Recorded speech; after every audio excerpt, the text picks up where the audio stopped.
beauty of that wet winter snow is a sight to be seen, of course, but if you are the one who has to do your own snow removal, you also know that those heavy snows can be really hard on the back. A couple things for you to keep in mind about those snows. This is a really good opportunity to take a look at where the damage from snow might occur in your landscape.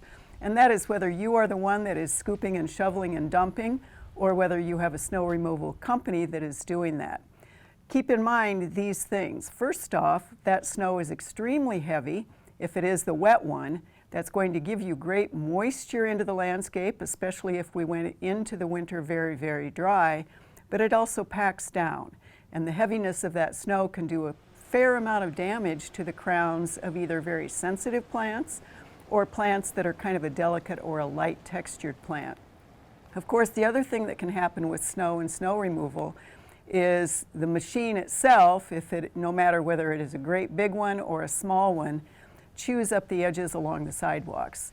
And we talk about this a lot in terms of being able to do the repair of the turf that has been damaged by snow. But take a look after that snow removal has occurred to see where the sod or the edges of your landscape have been peeled back, because those are the places you're going to have to take care of in the spring. And then of course there's that ice. And the de-icers come in all sorts of flavors, if you will, different colors, different textures, different sizes of bags or barrels or containers. Many of them have names on them that are pet friendly or earth kind or something that suggests that the ingredients in that ice melt are not going to do a great deal of damage to the landscape.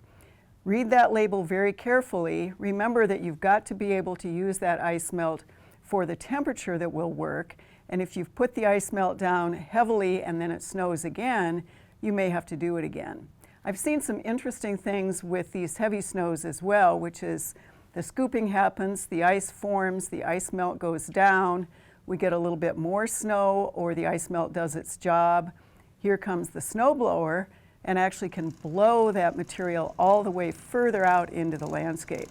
So you do have to pay attention not only to the heaviness of the snow and where it's been piled, but also what happens if that snowblower does its job and sends it across the landscape.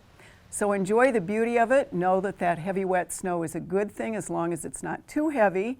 It insulates, it provides moisture, but you are going to have to pay attention to what is the potential damage that that snow can do in your landscape.